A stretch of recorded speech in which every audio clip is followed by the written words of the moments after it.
اعوذ باللہ من الشیطان الرجیم بسم اللہ الرحمن الرحیم. عزیزان من، آج نومبر 1983 کی 4 تاریخ ہے اور درس قرآن کریم کا آغاز سورہ القلم کی آیت 8 سے ہو رہا ہے. 6:8 سابقہ درسوں میں یہ بتایا گیا تھا کہ ہر رسول جو حق کا پیغام لے کے آتا اس کے پروگرام کی کڑیاں یوں ہوتی تھیں کہ سب سے پہلے وہ دلائل و برہان کی روح سے اپنے پیغام کو پیش کرتا تھا، دوسروں سے بھی دلائل مانگتا تھا.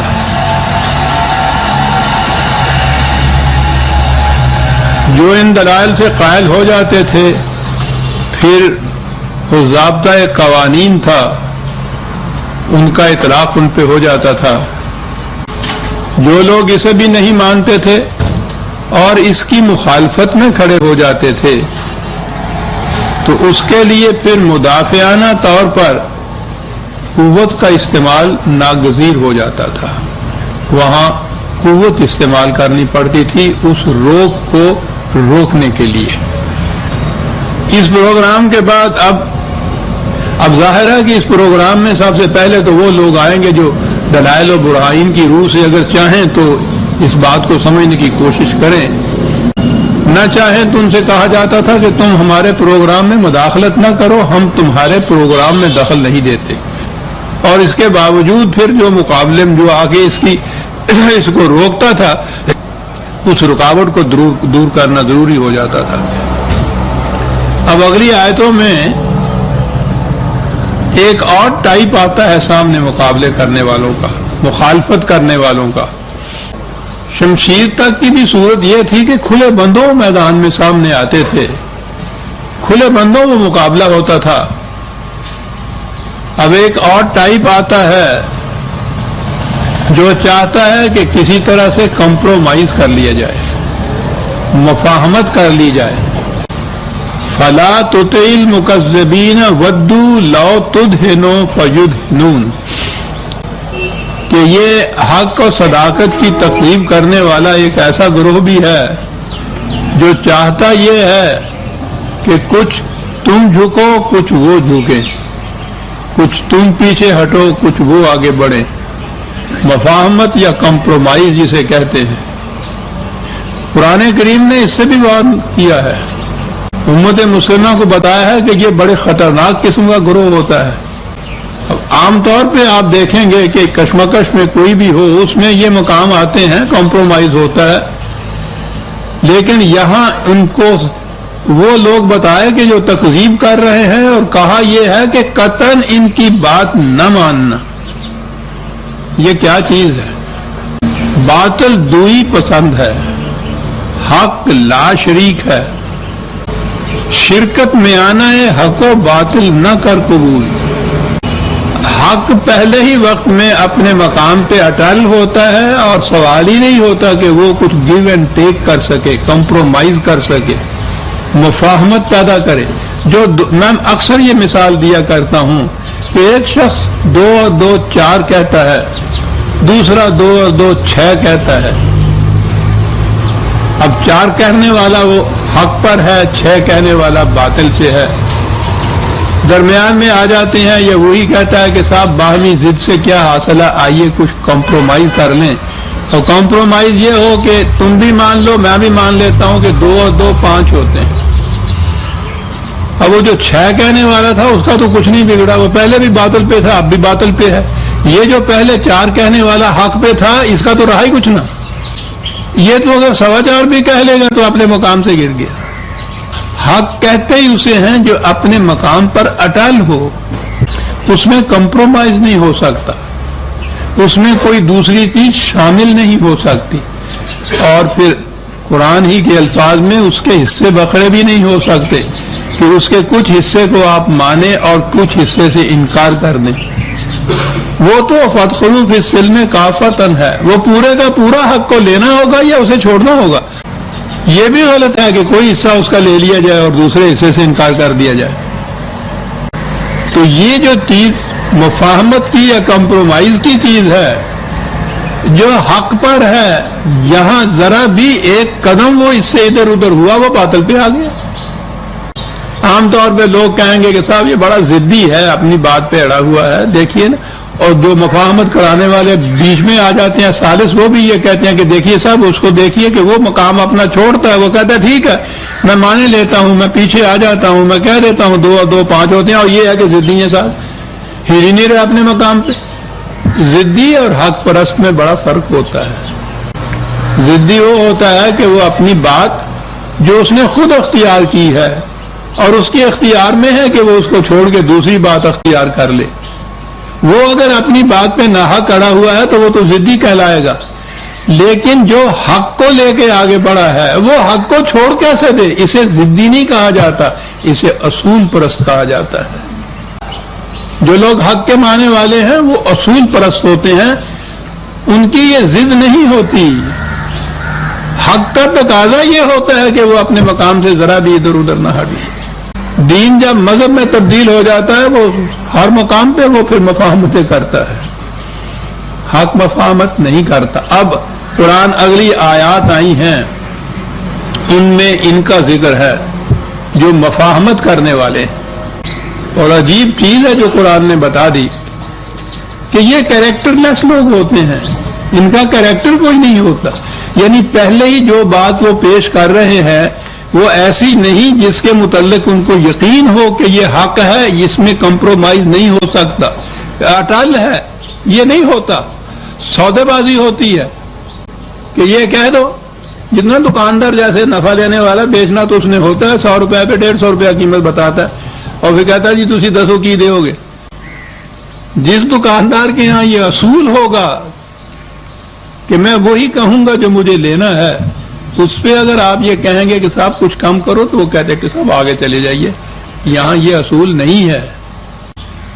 یہ جو اس طرح کرنے والا ہے، قرآن نے ایک کیٹیگری اب آگے بتائی ہے، عجیب و غریب چیزیں اس میں آتی ہیں۔ یہ وہ لوگ ہیں، یعنی اس نے بتایا یہ ہے کہ جو کمپرومائز کرنے والا ہے، یاد رکھیے وہ حق کے اوپر نہیں ہے، ضدی ہے، اور یہ بات بتاتا نہیں ہے کہ میں حق کے اوپر نہیں ہوں، پس ذہنیت کا انسان ہے۔ آگے قرآن نے 5-6 الفاظ استعمال کیے ہیں، وہ کسی خاص شخصیت کے متعلق بات نہیں کر رہا، وہ ان لوگوں کی ذہنیت بتا رہا ہے جو یہ ایٹیٹیوڈ اختیار کرتے ہیں، یہ روش اختیار کرتے ہیں کہ جو حق کے ساتھ کمپرومائز کرنے کی دعوت لے کر آتے ہیں۔ پس ذہنیت، کیریکٹر لیس، کردار کوئی نہیں، کردار اس کا ہے جو حق کے اوپر ہوتا ہے۔ اب یہ دیکھیے 5-6 الفاظ قرآن لے کے آ گیا ہے۔ میں نے جیسا عرض کیا ہے یہ نہیں کہ کوئی خاص شخص تھا جس کے متعلق یہ کچھ کہا گیا ہے، اور نہ ہی یہ سمجھ لیجئے کہ قرآن معاذ اللہ کسی کو گالی دیتا ہے۔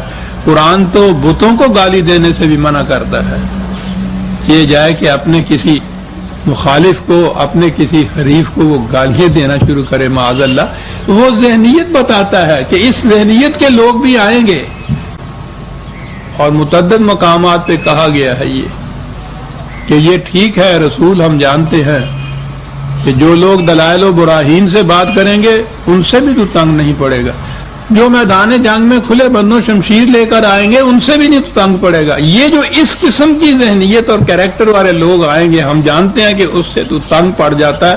وَاصْبِرْ عَلَىٰ مَا يَقُولُونَ، یعنی یہ نہیں کہا کہ شمشیر کے مقابلے میں اسٹیڈ پاس رہو، کہا جو یہ باتیں کرتے ہیں اس پہ ہمت سے، حوصلے سے برداشت کرو۔ تو گویا یہ وہ لوگ ہیں، اس ذہنیت کے لوگ ہیں کہ اس کا جواب اس ذہنیت سے تو رسول یا حق پرست دے نہیں سکتا، وہ اس مقام پہ اتر ہی نہیں سکتا، بڑا پست مقام ہوتا ہے، اس پہ وہ اتر نہیں سکتا۔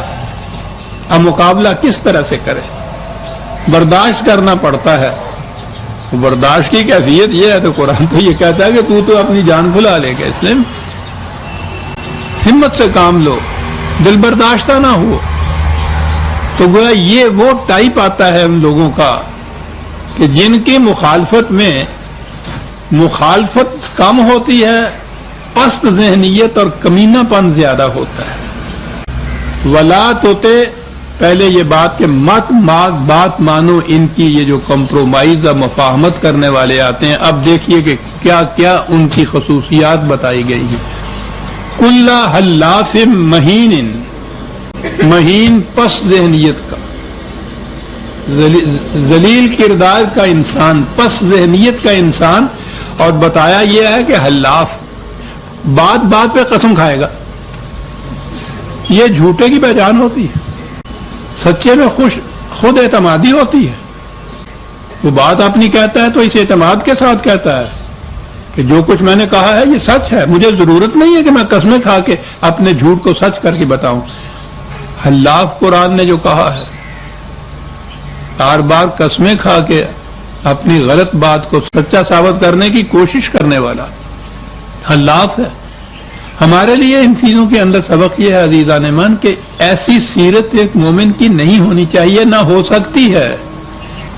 یہ نہیں ہے کہ میں نے جیسا عرض کیا ہے کہ کسی خاص شخص کے متعلق یہ کہا کہ وہ ایسا تھا، یا ان لوگوں کی کوئی ذہنیت بتائی ہے۔ قرآن تو قیامت تک کے لیے، آنے والوں کے لیے، ہم سب کے لیے وہ تو ایک ضابطۂ ہدایت ہے۔ ہمارے لیے اس میں ہدایت ہے۔ جن چیزوں کے متعلق قرآن نے کہا ہے کہ مذموم ہے، یہ معیوب ہے، یہ اس قسم کی سیرت اور کردار پسندیدہ نہیں ہے، اس کے معنی یہ ہے کہ تم بھی یہ خیال کر لو کہ یہ بات تم میں نہ کہیں پیدا ہو جائے۔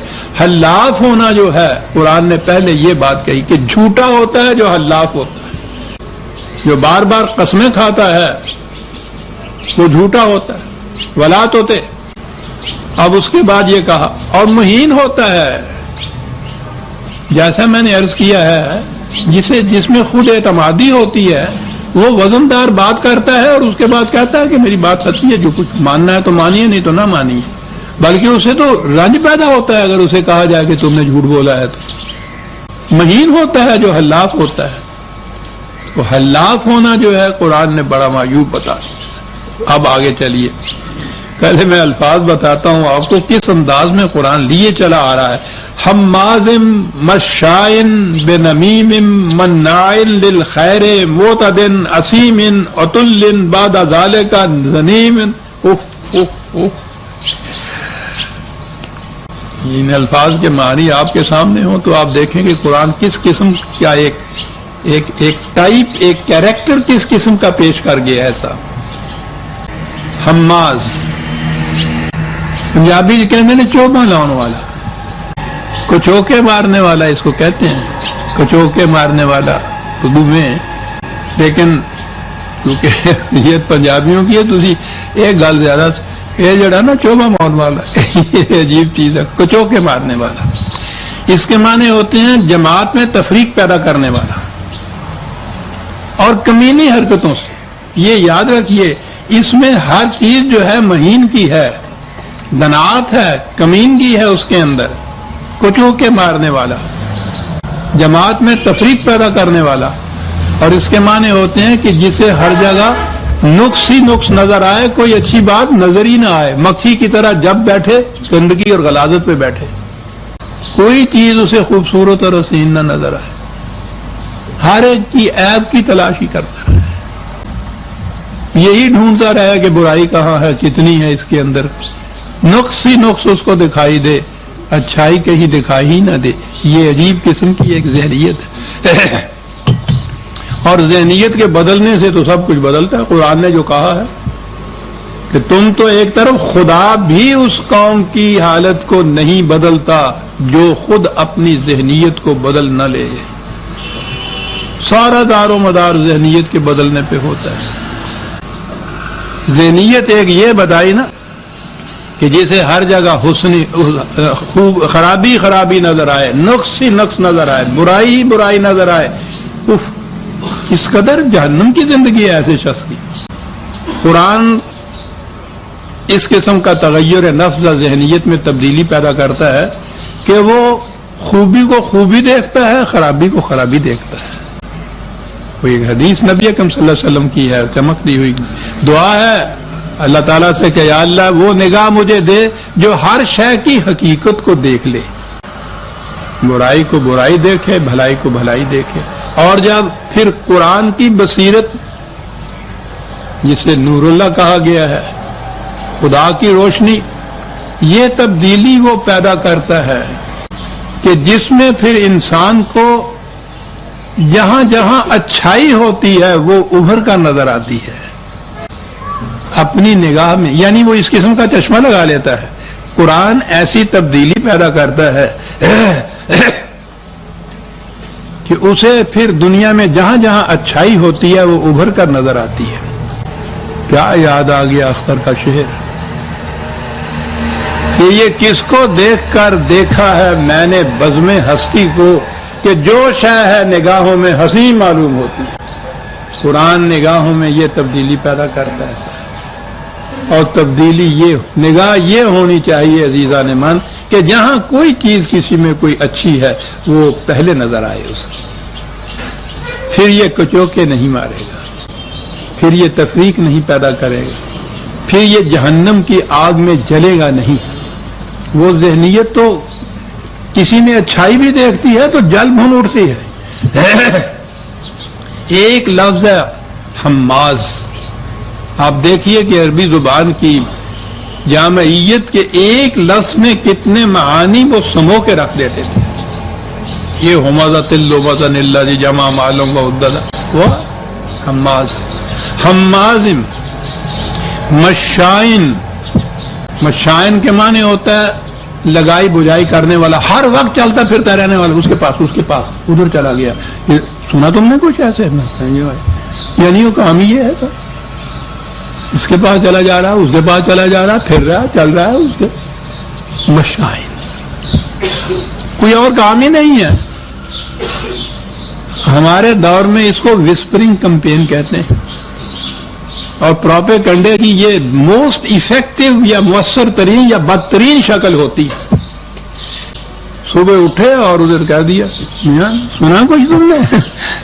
نہیں میں نے کچھ، ویسے تو ہمیں کوئی بات نہیں ہے لیکن کیونکہ بات آئی تھی تو میں نے کہا میں آپ بتا دوں. دیکھا نا ان صاحب کو محلے میں کتنے نمازی پرہیزگار نظر آتے ہیں، دیکھا کرتوت کیا ہے ان کے ساتھ کی. لیکن ہمیں کیا صاحب، اپنی اپنی گور میں اپنے اپنے لوگوں نے جانا ہے، ہمیں کیا واسطہ. ویسے ایک بات آئی تھی ذہن میں تو میں نے کہا آپ کو دیکھنا یہ کسی اور سے کرنا نہیں، ہمیں کیا واسطہ. اور یہ کیا اور آگے چلے گئے، پھر اس کے پاس چلے گئے. شام تک سارے شہر میں ریڈیو ٹی وی وہ پروپیگنڈا نہیں کر سکتی جو یہ ایک اکیلا کر دے گا. اور پھر پتہ ہی کہیں نہیں چلے گا کہ بات شروع کہاں سے ہوئی تھی. جس سے پوچھو وہ یہ بات دہرائے گا، اور اس سے پوچھو کیا تو کہتے گا ساری دنیا کہتی. بدترین کیریکٹر ہے.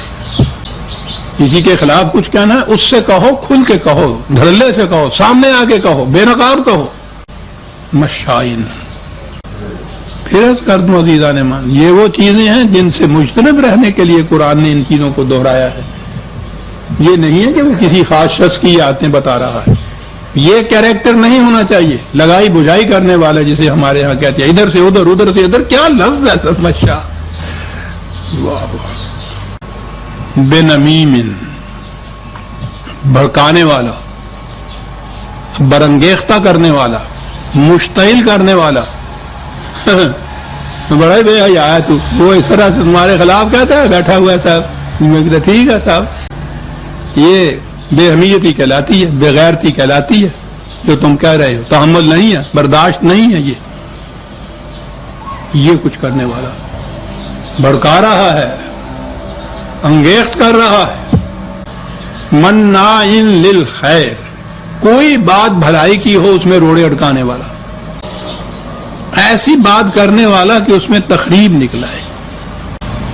نہیں بہن مبارک ہو، اللہ کا ہزار ہزار شکر ہے. میں نے کہا اوپر سے ہی کوٹھے پہ سے جا کے مبارک دے آؤں، لڑکے کی منگنی کے لیے آیا ہے نا رشتہ.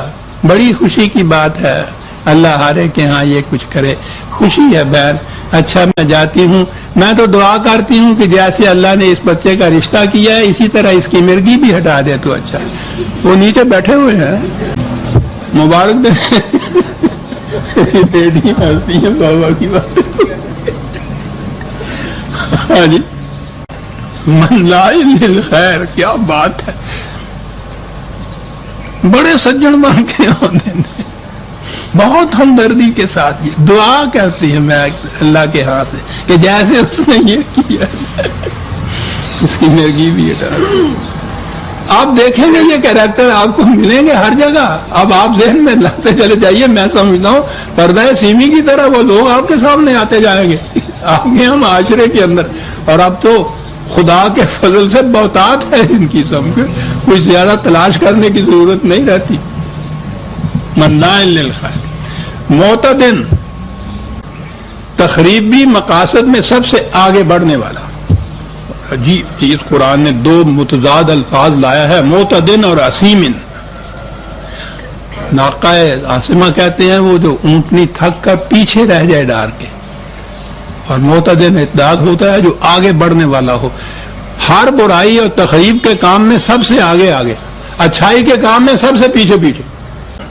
کیا کیریکٹر بتا رہا ہے قرآن عزیزہ نے مانا۔ عتلن، بے دردی سے جیسے کسی بکرے کو یا بکرے کی لاش کو گھسیٹ کے لے جانے والا اور سب کچھ ہڑپ کر جانے والا، دوسروں کا سب کچھ ہڑپ کرنے والا، گھسیٹ کر جو لے جائے۔ بعد ذالک زنیم، زنیم یوں ہی کسی کے ساتھ چپکا ہوا، دو معنی اس کے ہوتے ہیں کہ خود تو وہ شاخ خزاندیدہ ہو، اپنا ایک پتا نہ ہو، دوسروں کے ساتھ چپک کر چوستا چلا جائے ان کو۔ ایک ہی لفظ کے اندر یہ دو چیزیں ہوتی ہیں اس کے، ہر قسم کی شادابی سے، خوشحالی سے محروم، دوسروں کا خون پینے والا۔ اب آپ دیکھ رہے ہیں کیا کچھ قرآن کہہ گیا، کیا کیریکٹر پیش کر گیا ہے، کس قسم کی تصویریں اسے پیش کرتا چلا جاتا ہے۔ اور اس کے بعد کہا کہ یہ جھگڑنے کے لیے کیریکٹر تو یہ ہے، اور بڑا کس طرح سے بن گیا ہے، ان کانا ذا مالم و بنین، سرمایہ دار ہے، روپیہ بہت ہے اور ووٹس بہت ہیں اس کے پاس۔ اس زمانے میں قبائلی زندگی کے اندر اولاد جو ہوتی تھی، قبیلے کے جو افراد ہوتے تھے، ان پہ دار و مدار ہوتا تھا بڑائی کا۔ وہ بدل کے بھیس زمانے میں پھر سے آتے ہیں، اگرچہ پیر ہے آدم، جمع ہے لات و منات، یہ جو مغرب کی جمہوریت ہے وہی زندگی ہے، اکثریت ہاتھ اٹھانے والوں کی ہے نا۔ وہاں قبائلی زندگی تھی تو وہاں وہ اپنی اولاد، اپنے رشتہ دار یہ گنے جاتے تھے، ان کی بنا پہ قبیلے کا بوجھ اور وزن ہوتا تھا۔ آج اسی طرح سے ذرا سی اس کی شکل بدل دی ہوئی ہے۔ دو چیزیں کیسے اکٹھی کر گیا قرآن، ذا مالم و بنین، اس کے لیے سرمایہ داری بڑی ضروری چیز ہے، پیسے ہوں اور پھر جتنے جی چاہے آپ ووٹ اکٹھے کر لیجئے، سب بنین ہوتے ہیں آپ کے، جتنے بیٹے جی چاہے خرید لیجئے۔ کہتا کیریکٹر یہ ہے اور خوبی ساری یہ ہے اس کے اندر کہ پیسے ہیں اور جتھا مضبوط ہے، یوں کہیے آج کی اصطلاح میں پارٹی بڑی تگڑی ہے۔ حق کو تو اس کی ضرورت ہی نہیں ہوتی کہ اس کی تائید میں کتنے ہاتھ اٹھتے ہیں۔ حق کی دعوت دینے والا تو انا اول المسلمین کہتا ہے، میں سب سے پہلا اکیلا، کوئی سیکنڈ کرنے والا بھی میرا نہیں ہے، لیکن میں حق کے اوپر ہوں ایک۔ یہ تو معیاری سارے غلط ہے۔ اکثریت کس کی طرف ہے، حق کس کی طرف ہے، اور حق تو بہرحال امت مسلمہ ہو یا کوئی، وہ تو خدا کی کتاب ہی ہے۔ سوال ہی یہ ہے، ڈیسائیڈنگ فیکٹر، فیصلہ کون حقیقت یہ ہے، خدا کی کتاب کس کی تائید کرتی ہے، اس کے ساتھ ایک ووٹ بھی نہ ہو تو وہ حق پہ ہے، اور 100% ووٹ لے جانے والا بھی اگر اس کے خلاف ہے تو وہ حق پر نہیں ہے، وہ ذا مالن ہے، وہ بنین ہے، روپیہ ہے اس کے پاس، ووٹیں زیادہ اس کے پاس ہیں، حق نہیں ہو جاتا۔ کیا کیا چیزیں قرآن کہتا جاتا ہے، وَإِذَا تُتْلَىٰ عَلَيْهِ آيَاتُنَا قَالَ أَسَاطِيرُ الْأَوَّلِينَ، جب اس کے سامنے قرآن کے حقائق پیش کیے جاتے ہیں، کہا جاتا ہے کہ جس قوم نے بھی یہ روش اختیار کی تھی تو اس کا نتیجہ تباہی اور بربادی تھا، تو وہ کہتا ہے کہ یہ اگلے لوگوں کی کہانیاں بنائی ہوئی ہیں، افسانے ہیں، ہمارے ساتھ اس کا کوئی تعلق نہیں ہے، افسانے ہیں۔ کہا یہ ہیں جو مقابلے کے اندر یہ رسول اب آ رہے ہیں۔ سَنَسِمُهُ عَلَى الْخُرْطُومِ، یہ محاورہ ہے، جیسے ناک کاٹ دینا کہتے ہیں نا کہ اس کی ناک چوراہے میں کٹے گی، یہ اتنا بڑا جو عزت والا بنا پھرتا ہے، انجام یہ ہوگا۔ تو واقعی یہ جتنی مخالفتیں جس انداز سے ابری تھی نبی اکرم صلی اللہ علیہ وسلم و صحابہ کے بار کے خلاف، انجام ان سب کا یہ ہوا تھا، بری طرح سے شکستیں ہوئی تھی۔ آگے ایک مثال کے ذریعے سے بات سمجھاتا ہے کہ یہ کردار کیسے پیدا ہوتا ہے اور اس قسم کا معاشرہ کس طرح سے پیدا ہوتا ہے۔ اب یہ دیکھیے کہ کیا مثال قرآن نے دی ہے اور بنیادی بات کیا کہہ گیا ہے غلط اور صحیح معاشرے کے اندر۔ اِنَّا بَلَوْنَاهُمْ كَمَا بَلَوْنَا أَصْحَابُ الْجَنَّةِ، اور کہتے ہیں قرآن کا انداز یہ ہے کہ آئیے تمہیں ایک محسوس مثال سے بات سمجھائیں۔ یہ واقعہ نہیں کوئی ہوتا بلکہ ایک مثال دیتی ہے قرآن نے دو مقامات پر، یہ یہاں بھی باغ والوں کی مثال دی ہے اور سورہ کہف میں بھی باغ والوں کی مثال ہے، 18 غالباً 32-40 تک ہے آیات، باغ والوں کی مثال۔ یہاں بھی قرآن نے باغ والوں کی مثال دی ہے۔ اِذْ أَقْسَمُوا لَيَسْرِمُنَّهَا مُصْبِحِينَ، انہوں نے کہا کہ بھئی پھل پک گیا ہوا ہے، کل صبح چلیں گے اور وہ پھل کاٹ لیں گے۔ باغ تھا، بڑا شاداب تھا، ثمر بار تھا، پھلوں سے پودے جھکے ہوئے تھے، رائپ ہو گئے، پک گئے ہوئے تھے، اور اس کے بعد یہ اپنا پھل توڑنے کے لیے صبح کہنے لگے جائیں گے۔ اب یہ دیکھیے فرق کیا قرآن بتاتا ہے، وَلَا يَسْتَثْنُونَ، انہوں نے یہ کہا کہ اس میں کسی محتاج اور غریب اور مسکین کا کوئی حصہ نہیں ہوگا۔ باغ ہے بہت بڑا، پکے ہوئے پھل ہیں، پھل توڑنے کو جا رہے ہیں، اب ایک ہی بات کہہ دی۔ یہ ذہنیت ہے، سرمایہ داری کی ذہنیت ہی یہ ہوتی ہے۔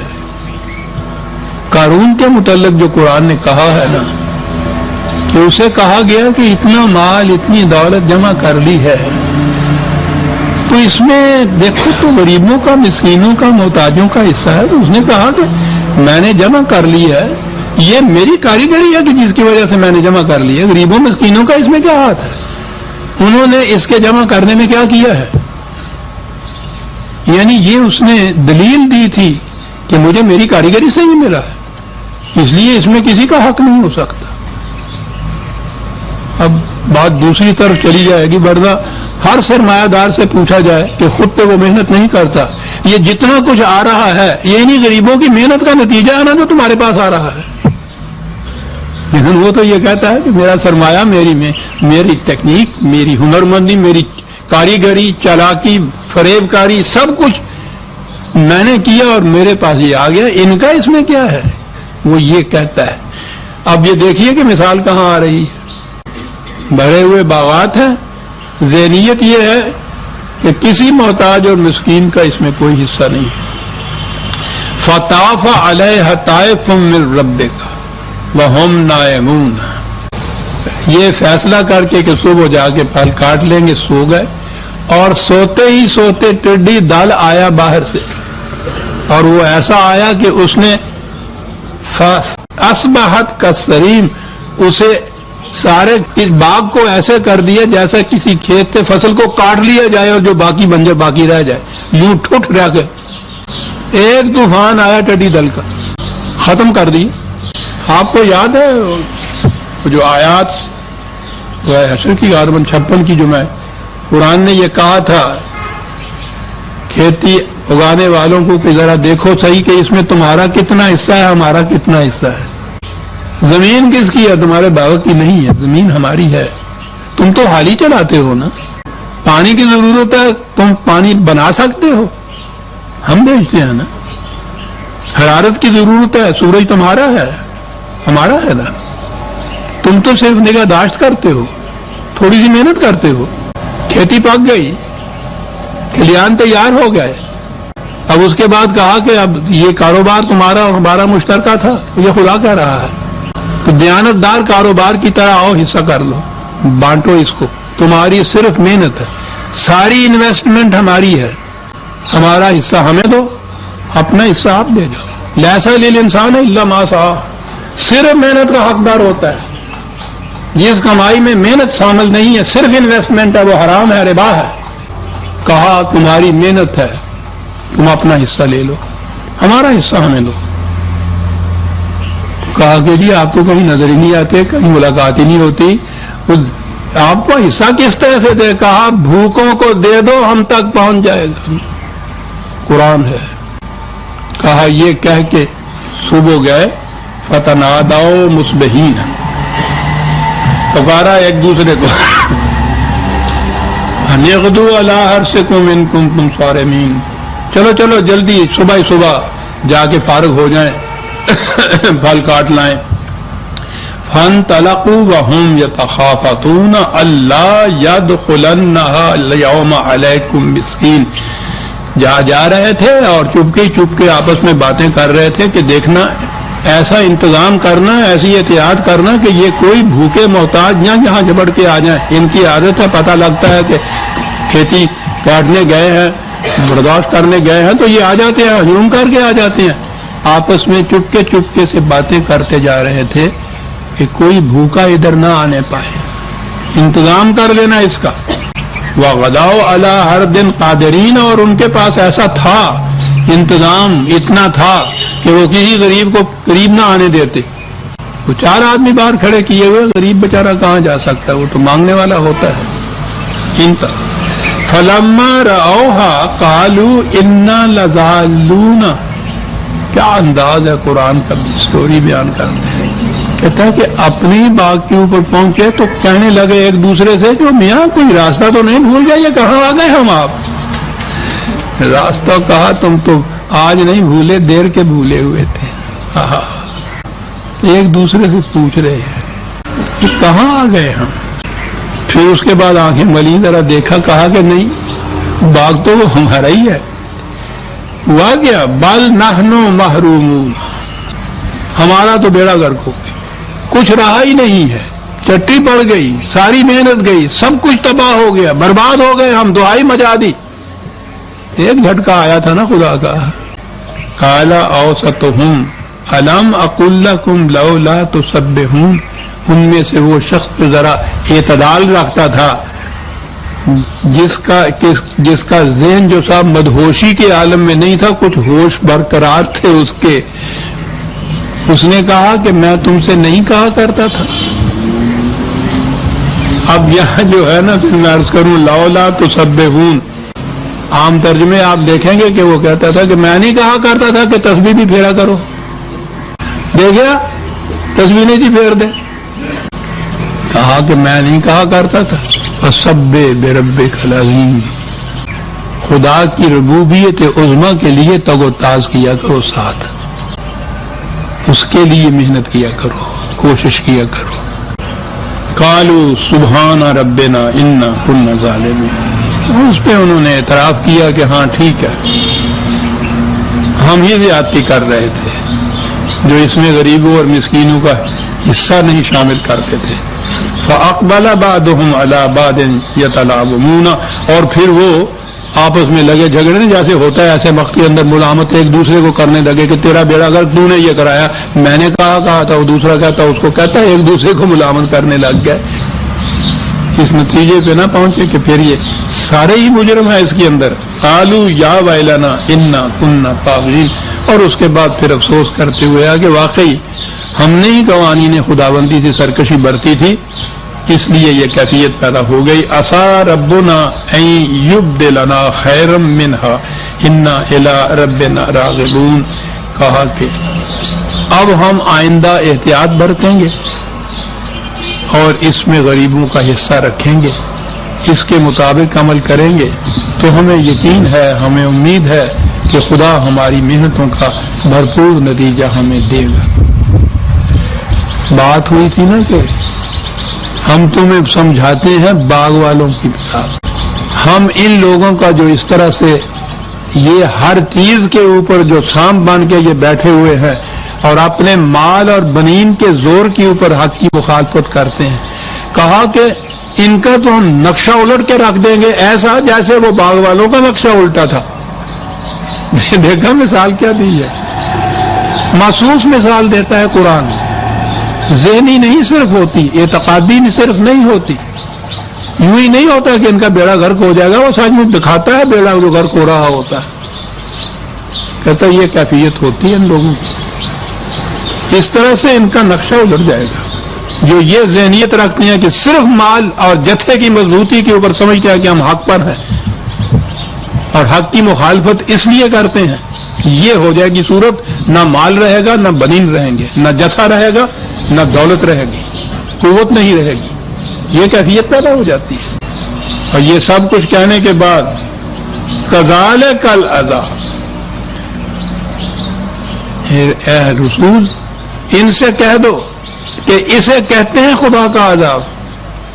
اور دیکھا کہ اس مثال سے قرآن کیا سمجھاتا ہے اور عذاب کے معنی پھر کیا بیان تھے۔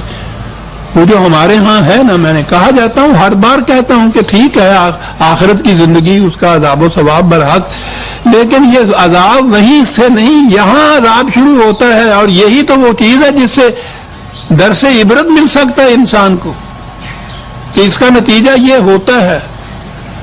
کذالک العذاب، ان سے کہو کہ یہ ہے عذاب جسے کہا جاتا ہے، جس سے میں تمہیں وارن کرنا ہوں، یہ ہو جائے گا۔ اب وہ جو بات میں ہر بار کہتا ہوں کہ یہاں کا عذاب اور وہاں کا بھی عذاب، عزیزہ نے من اپنی طرف سے کچھ نہیں کہتا، قرآن ہاتھ میں لے کے اپنی طرف سے کچھ کہنا تو شرک ہے، اللہ محفوظ رکھے اس سے۔ کذالک العذاب ولعذاب الآخرۃ اکبر، یہ ہے عذاب جو اس دنیا میں آتا ہے، آخرت کا عذاب اس سے بھی زیادہ بڑا ہوگا۔ تو وہ خود کہہ رہا ہے کہ دنیا کا عذاب، جب وہ ذلت اور محکومی اور محتاجی اور مسکینی اور غیروں کا محتاج ہونا عذاب بتاتا ہے، تو پھر اس غلط فہمی میں یا خوش فہمی میں محو رہنا کہ نہیں ہم خدا کے محبوب کی محبوب امت ہیں، اس لیے ہم تو خدا کے پسندیدہ ہیں، ہم پہ عذاب نہیں آ سکتا، عذاب دوسروں پہ، کہا یہ کیفیتیں جو ہے، کہنے لگے دنیا 4 دن کی بات ہے، اس میں کون سا ہے، نقشے ادلتے رہتے ہیں۔ اصل میں تو عذاب و ثواب آخرت کا ہے، آپ دیکھیے گا جنت میں ان کا کوئی حصہ نہیں ہے، ایسے سن جوتیاں پہنیاں تو پہن دیو۔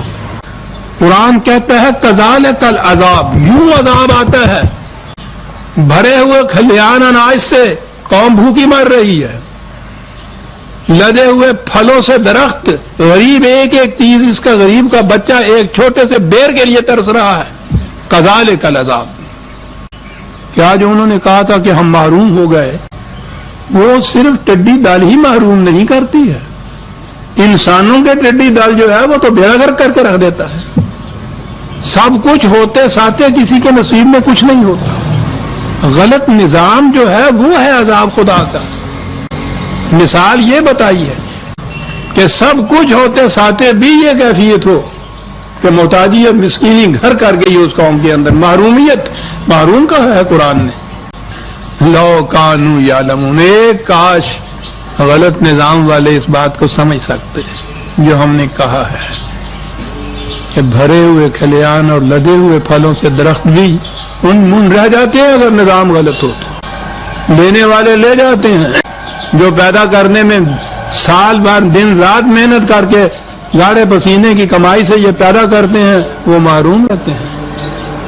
کذالک العذاب، کیا بات ہے۔ اس کے برعکس ان للمتقین عند ربہم جنات النعیم، اس کے برعکس قوانین خدا بندی کی نگہداشت کرنے والے جو ہیں، ان کے مطابق زندگی بسر کرنے والے ہیں، ان کے لیے نعمتوں کے، خوشحالیوں کے باغات ہیں۔ یہاں وہ تو ایک باغ تھا، یہاں جنات کہا ہے، بہت سے باغات ان کے لیے ہوتے ہیں۔ باغ کی مثال تھی، باغ ہی کا لفظ قرآن لایا ہے، جنات النعیم۔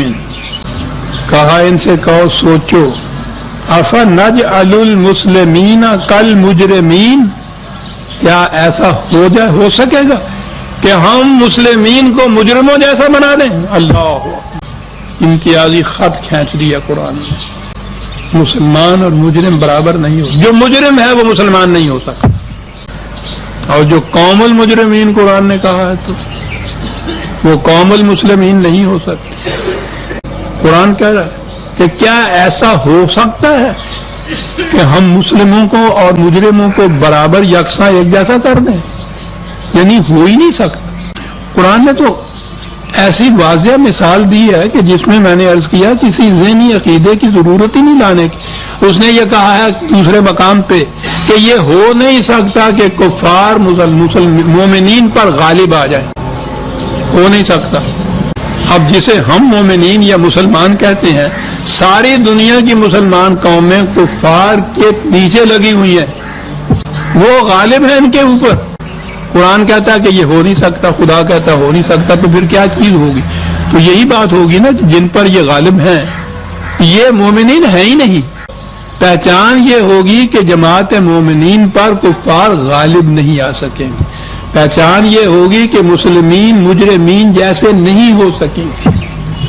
مالکم، کیا بات قرآن کی. وہ تمہیں کیا ہو گیا ہے؟ کیفا تحکمون، تم کس طرح اپنے فیصلے کرتے رہتے الٹے کہ کوئی بات نہیں. معاشرے کے اندر اگر جرائم بھی عام ہو رہے ہیں تو یہ کوئی وقتی سی بات ہے، کچھ بات نہیں ہے. مسلمان ہونے میں کوئی فرق نہیں ہے، اسلامی ہونے میں کوئی کسی قسم کا فرق نہیں ہے. کوئی بات کہتا مالکم، تمہیں کیا ہو گیا ہے؟ کیفا تحکمون، وہ کیا فیصلے تم خود کرتے ہو اپنے ذہن سے؟ فیصلہ تو یہ ہے جو ہم نے کیا ہے.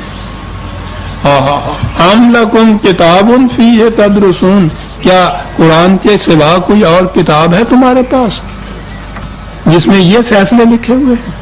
ہے وہ کتاب؟ ایک کتاب نہیں سر، انبار لگا ہوا ہے ان کتابوں جن میں یہی فیصلے لکھے ہوئے ہیں کہ یہ دنیا جو ہے کفار کی ہے، مجرموں کی ہے. مومن اس دنیا کے اندر ایسے رہے گا کہ جس طرح قیدی جیل خانے میں رہتا ہے کتاب میں.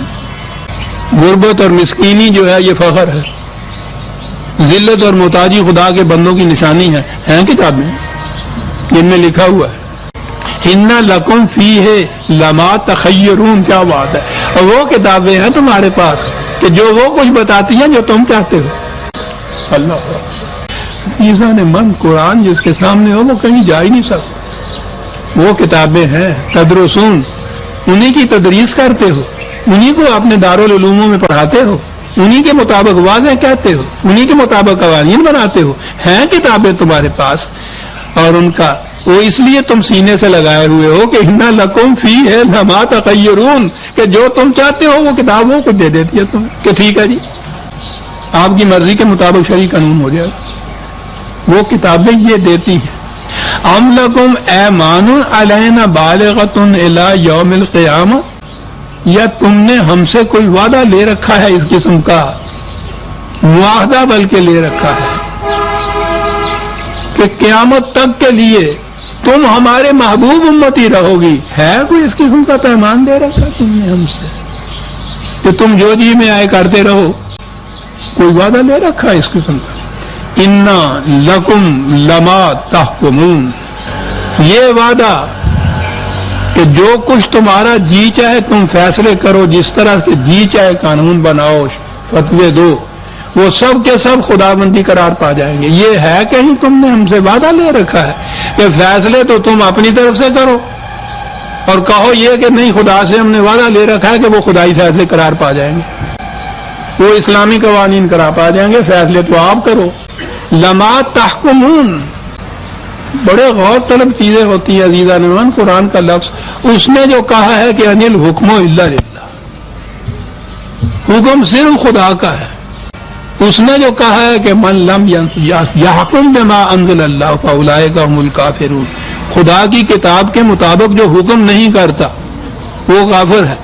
کہا کہ پھر تم نے ہم سے کوئی عہد ایسا لے رکھا ہے، کوئی آپس میں کوئی اگریمنٹ ہے تمہارا ہمارے ساتھ کہ تم جو فیصلے کرو وہ ہمارے فیصلے سمجھ جائیں؟